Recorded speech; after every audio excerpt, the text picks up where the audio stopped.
Robots Radio. Games, lore, stories, community. Just press play.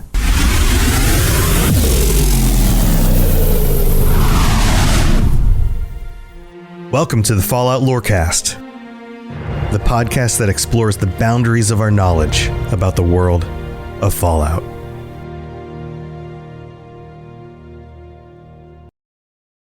Welcome back, everybody. We're back in the game. This is your host, Tom, or Robots, and I am headed south on 86B from the Wayward. And we're headed over to Flatwoods, and on the way there, you notice these barricades with Brotherhood symbols on it, and a few Brotherhood Initiate, Brotherhood Hopeful, Brotherhood members. Now, what's interesting about this... Those old army ranks are meaningless. Is that... The Brotherhood is a new world order. Okay, yeah, they seem very excited about the Brotherhood. But what's interesting is they leave things around like this 38-round ammo that you can just pick up, or this Blamco mac and cheese. And there's even, oh look, shotgun shells, 38 rounds, a pipe pistol in a bag. All of this stuff you can just take from them, and they don't even say anything. Now, I don't know if that's because I've already done the Brotherhood content with this character, or if they're just always that nonchalant. I'm not sure. But it seems like a nice day out here in Appalachia. The sun is coming down. There's wind in the trees. Oh god, Mr. Farmhand. What are you doing over... Mr. Farmhand? Alright, Mr. Farmhand. What is this Mr. Farmhand doing so far away from the agriculture center? We come across a sign. It says, "Welcome to Flatwoods, home of the Green Monster." That's a reference to the Flatwoods monster. As we continue into Flatwoods, there are a few houses along the way. Of course, there are things like mole rats that need to get popped with my shotgun. There is the big old sign here, the Green Country Lodge, on the way in. And some more. Some more mole rats. The Green Country Lodge, which looks like just a classic American motel. And I think I told this story on, was it Elder Scrolls last week? My mother-in-law likes to use the word motel for all hotels. So when I went to ESO in Vegas a few weeks ago, she said, how was the motel? And it just broke my brain because the hotels in Las Vegas are about the furthest thing from a motel you could possibly be. And then there's a little overpass. There's a roadway that heads, I guess, what direction is that? It heads, this is 88B. It heads northwest as we get into Flatwoods. And then we get into kind of the center of the town. There are some nice looking houses along the edges.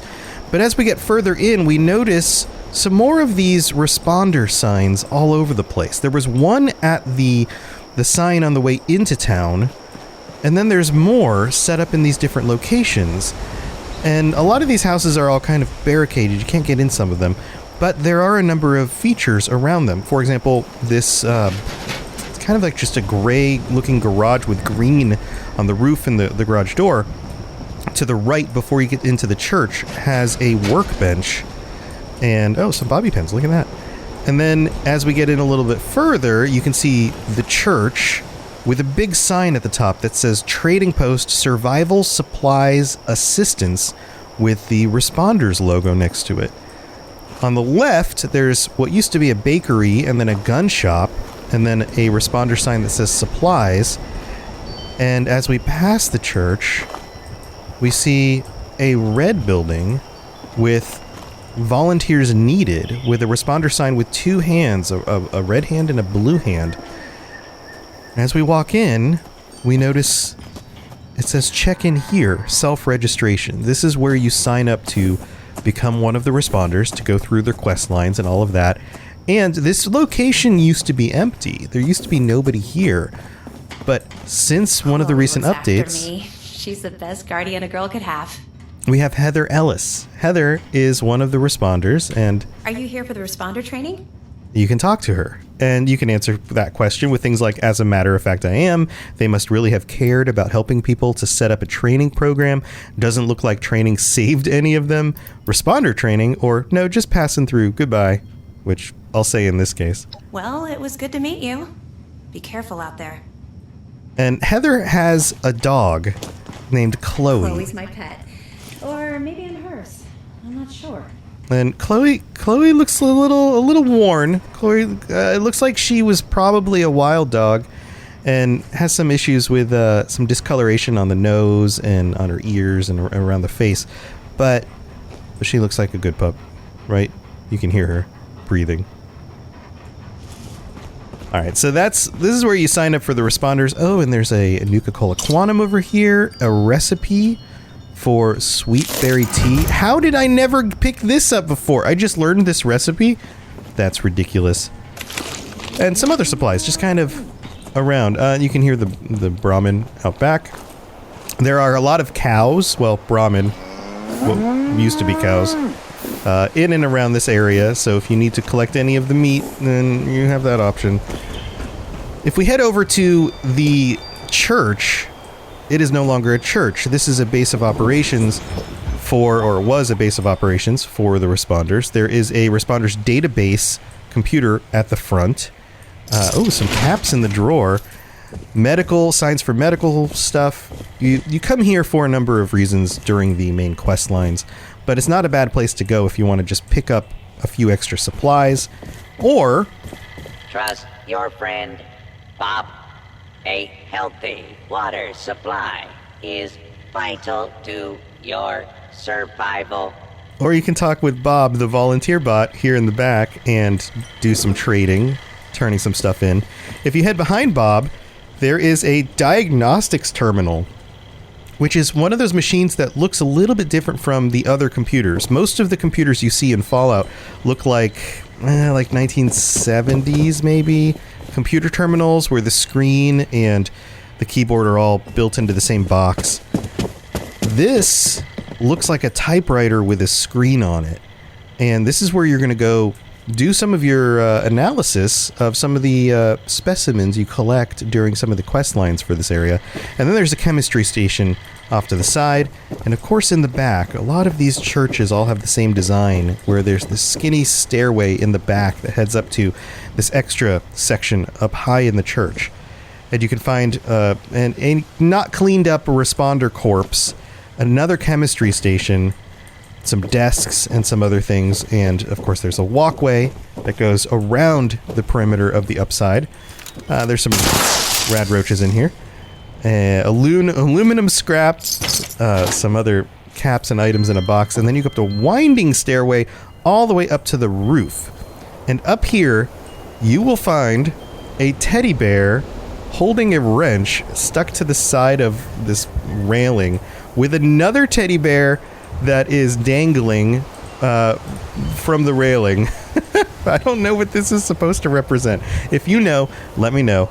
In the cooler, there's the survivor story of Colonel and a sleeping bag. This was clearly somebody's little hangout location, it seems. But this is Flatwoods. And if we head back down from this area, there's a little bit more of the town to explore. You can head... Oh, I just jumped off. Oh, that hurt a little bit. Nothing a stim pack can't fix. Alright, so if you head off and continue to the south side of town, then you can see that there are some more outside areas that the responders set up with some tents and some tables, some other supplies strewn about. And then you get to some more of the houses and kind of run down trailers and things on the edges of town. And there's a few other stories that go along with some of the individuals in these locations. You can find their remains and little bits of stories about them, but that's not why we're here today. Also, if you head down far enough to the south, you get to what is usually a ghoul-infested gas station. Let's take them out real quick. Oh, they're just exploding. They're just exploding today. They're popping. What was that? Did you hear that? It was like a... Ow! Ugh. If you go into this gas station, there is a Vault-Tec stash box on the right. I think this is probably the first stash box that I remember coming across. It's right there inside this little location. And then in the back, there is a tinker's workbench. So this is a great location if you were just looking for lots of basic supplies, workbenches to build things on if you don't have a camp yet, if you're new to the game. Even Mr. Handy Fuel is out here in the back. And then there's also a little farm just to the west of that location with some plants growing. Silt beans and mut fruit and, of course, mole rats. Just coming up out of the ground. They're gonna get blown up. Some garden gnomes all over this place. And if we continue heading to the west, then we get to the other edge of this town. There are the leftover sections of some tents and things that people had been staying at, and the ghouls that are now here, and now inhabit this space. And if we continue heading west, we're going to see more of those Mr. Farmhands. You hear that? Automated warning to all responders. The Mr. Farmhands are out of control. Evacuate civilians. It's time for that spring reset. I'm taking a look at everything in my closet and figuring out that, oh no, this absolutely needs to go. And it's about time I replace things so that my clothes aren't older than my 15-year-old. Now you might think that they lasted that long because they were well made, but no, they're in terrible condition. Unlike the new jeans I just got from Quince. Jeans have always been my personal go-to because you can kind of wear them for lots of different things, but maybe they're not your thing. Maybe you're looking for, 100% European linen with insanely soft flow knit activewear fabric. It's definitely getting warmer, and their flow knit activewear is moisture wicking, anti-odor, and soft enough that you'll actually want to wear it every day. So pick out what you want. You can't go wrong because they have prices 50 to 60% less than similar brands. And like I said before, they are high quality. I continue to wear their clothes all the time, and I know that these new jeans are going to last me a lot better than the other things in my wardrobe. And on top of it, they look great. They're so comfortable, and I spent just as much on the jeans that I am now cleaning out of my wardrobe. So if you're looking for something better, just all around better, go check out Quince. So go do it right now. Refresh your wardrobe with Quince. Go to quince.com/falloutlore for free shipping and 365-day returns. Now available in Canada too. Go to quince.com/falloutlore for free shipping and 365-day returns. Quince.com/falloutlore. Down those supervisors. Once they're dealt with, you'll have to reboot the server. Again. This is the Vault Tech. Oh, I'm getting shot. Agricultural Research Center. We're not going to stay in here and beat all these robots up. There's a malfunction that happens here, and there's an interesting story that goes along with what's going on there. Notice it's labeled Vault Tech Agricultural Research Center. And oh, the Mr. Farmhands are chasing me. So I'm going to keep running away. This location is interesting because, as we know, with Fallout 76, this area didn't get bombed. There were people living here for a few decades after the Great War. And there were different groups, the Responders, the Free States, the Brotherhood.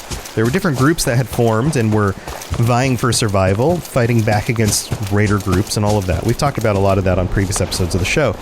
But even during that time, there was also still a governmental structure over the area, including a mayor. And the mayor had plans with how he was going to do things in order to, well, still make things nice for himself, including working with specific other organizations that were still doing things in the area. All right, so let's take a quick break, go thank our patrons, and we will be back with more details about what's actually going on here.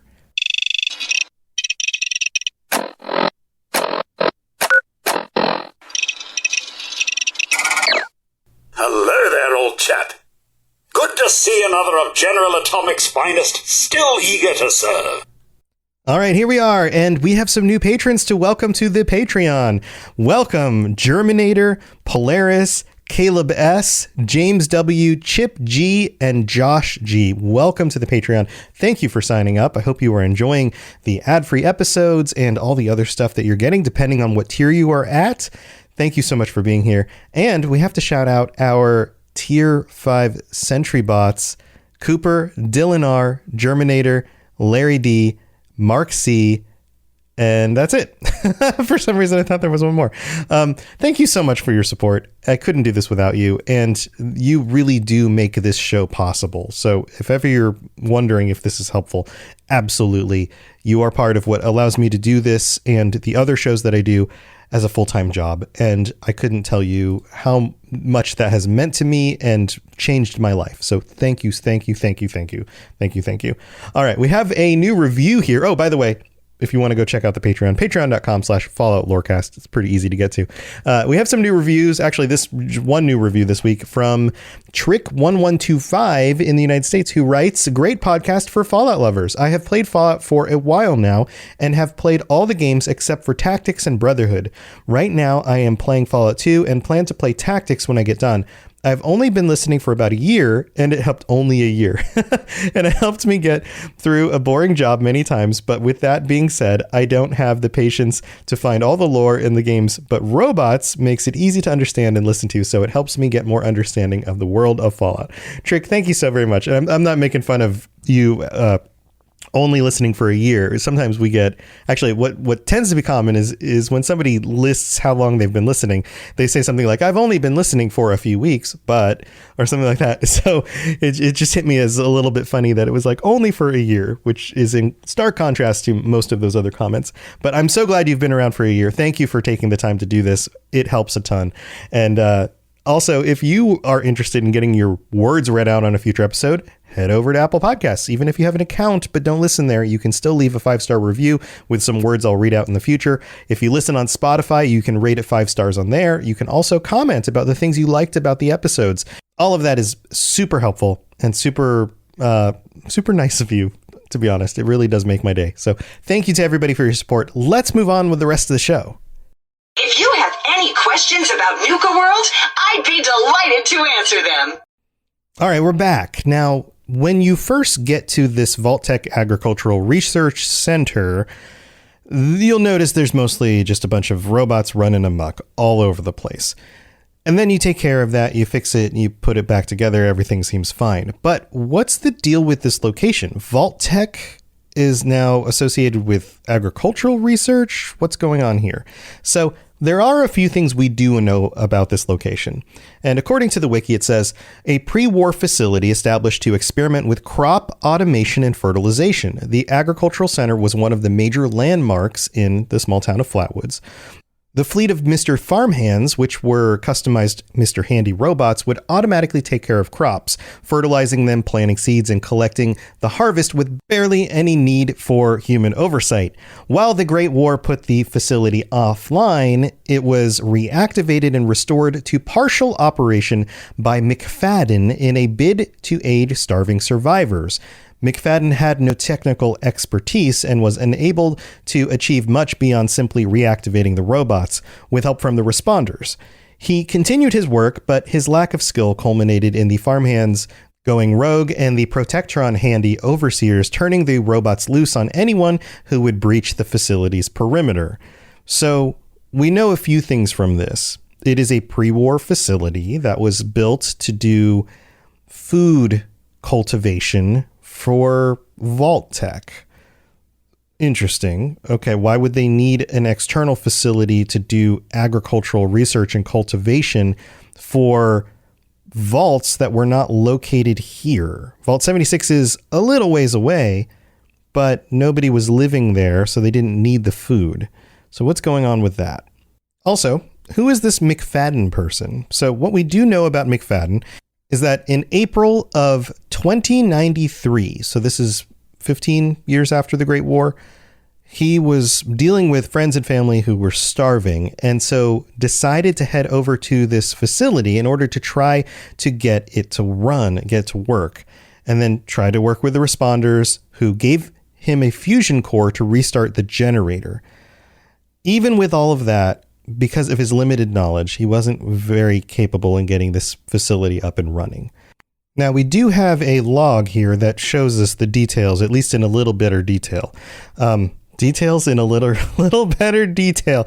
All right, so let's go to 4393. The first entry from McFadden says, Facilities all busted, tried restarting the generator, but fusion cores spent. Every able-bodied soul is busy fighting, not growing crops. The people need this. 3 months later, the responders came through with a fusion core, plugged it in, the whole place lit up. What a sight. But all the Mr. Farmhands are chunks of metal or hunks of metal. And then a few more months later, this is now January of 94, heard we lost a battle near Grafton, got to get the farming up before it's too late. People are starving out there, got one farmhand online. All the VT terminals were fried, having to figure this out on my own.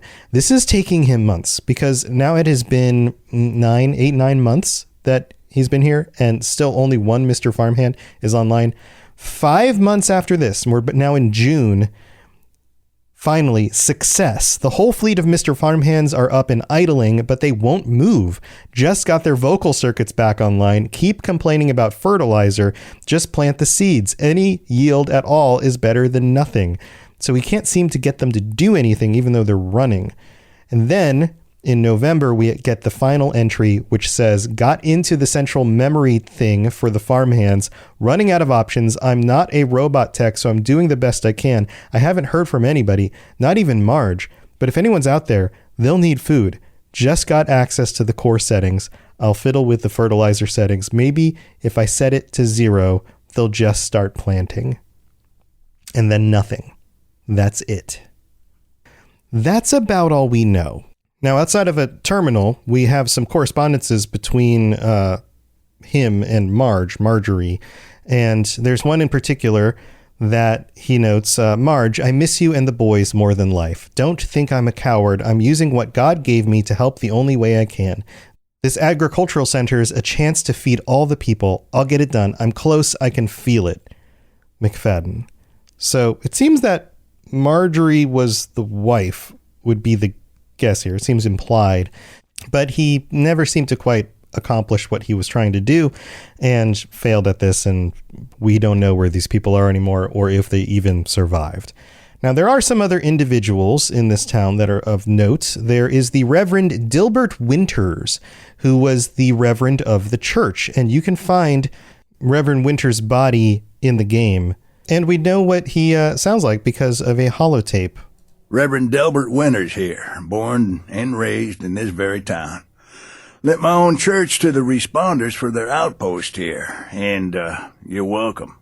So clearly, he was another survivor who made it through the Great War and had worked during that time, probably about 15 years after the bombs dropped, in order to supply things for the responders.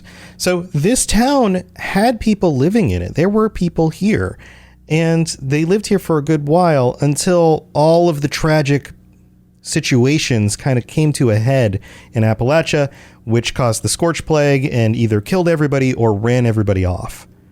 Now, I mentioned this earlier. There is still a little bit more going on with this facility. We have in the daily quest for Refuge Daily Code Blue, we have some memos, some logs and memos about the specific agricultural research facility at Flatwoods.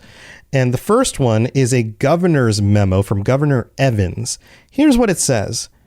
Per decree of the West Virginia Board of Medicine, effective 30 days from now, your resident veterinarian, Dr. Lisbeth Cohen, will be expected to report in for cross-training in human medicine. Please pass along our thanks. In addition to this field guide to human medicine we've put together in anticipation of any questions or concerns she may have regarding this transition. Thank you for your complete cooperation. This is from the governor's office. So this leads us to understand that there's still a governor in place, and these kinds of decisions are being made in order for the safety of the people of Appalachia. It can be assumed that this is not something that happened pre-war. This is something that happened after the war, probably in the 90s, similar time frame, or just before the events that we've heard about in those other audio logs. Then we have some personal logs from Dr. Lisbeth Cohen. Log number 1. From the desk of Dr. Lisbeth Cohen, DVM. My parents always joke when I became an animal doctor because I can't make sense of people. I laugh and shrug it off. I like people just fine, lying right through my teeth. But my patients, I understand them very well. With every limp, whimper, or pained glance, they tell me everything I need to know. She's obviously talking about animals here. People, on the other hand, never say what they mean, even if they're sick, especially then. Talking to people feels like taking a test I forgot to study for, like appearing on a game show where I always manage to pick the wrong door. So God forbid the West Virginia Board of Medicine has their way, because if so, then soon many of the sick and wounded of Appalachia will have their limbs amputated by a large animal veterinarian with steady hands and zero tact. The war's getting close to home. They're saying not enough human physicians to go around. They want us to leave our farms and animal hospitals to treat patients who talk and who expect us to talk back. There's no telling if the governor will agree to this so-called strategy, but for now, all I can do is wait and work. Mom and Dad called last night to see how I was holding up. Yes, I told them, I like people just fine. Log number 2. The hospital's field guide for non-traditional doctoring came in the mail today, along with the schedule they made for me. Tomorrow at 7 a.m., I'll put on a white coat covered in dog fur, wear a stethoscope around my neck that is too small to hear the sounds of human hearts, and do my level best to pass myself off as happy to serve my country. After lunch, I went to wash my face and nearly threw up. Amelia came to nuzzle my ankles, and a few seconds later she quivered and then vomited enough for both of us. Her way of showing solidarity, I guess. In vet school, I once asked why cats do that so often, hacking up their spleen at a moment's notice. In all my years of practicing veterinary medicine, I never did learn the answer, but ever since the mail arrived this morning, I'm starting to see the appeal. You can see that she doesn't want this position, and this must be fairly early after the bombs dropped. It goes on. There's the third log here. 6 months of hell. That's what I told myself last week. 181 days of what would be medical malpractice if the State Board of Medicine still bothered to answer the phone. Sometimes I'm amazed at how no one, not one patient or anyone in their facility, has caught on to the fact that I was not trained for this, not meant for this. I've spent every one of those days waiting, hoping, if I'm honest, to be caught, outed, sent back to where I've told myself I belong. But last week, one of my patients took a final turn for the worse. I've learned a lot about human medicine over the last half year, including the fact we're not supposed to have favorite patients. But how can I help it? Didn't we already fly right past playing by the rules when they brought me here in the first place? He was the kindest man you'd ever met, fighting as hard as anyone I'd ever seen through the nausea, searing pain and aches, and every other side effect of the treatment meant to prolong his life, the kind of agony we wouldn't even think of putting an animal through. Every time I've seen him, I could take x-rays, give him good news, and chat with him as easily as an old friend. But this last time, he already knew it before I told him. The cancer had found its way out of his bones into his brain. That's okay, he said, smiling the same gentle smile that he'd been improving. I reckon I'm just about ready anyway. Ready for what? I genuinely wanted to know. For the rest of it. For all my complaining, my 6 months of hell doesn't hold a candle to his. Time to go to work. And this is interesting. We get these logs, and of course there's tragedy here, there's sorrow, the kinds of things that you see in Fallout. But it doesn't end with her life ending. It doesn't end with something tragic that fills in the gaps. It's more of a insight into what people were doing and the extremes that they were living under in order to just survive. It's an interesting insight. Now, we probably can draw some conclusions by the fact that there's no fourth log.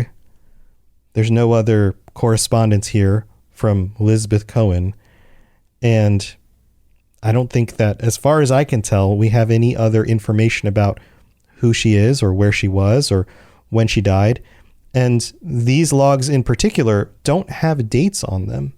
So this was probably before the facility was empty and before the events of the 90s that we read about recently with some of the other logs.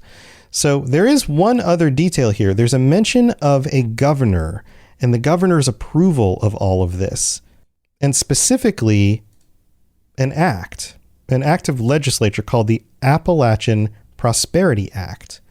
And so we can dig into this a little bit to give us more insight into the time frame of what was happening and when.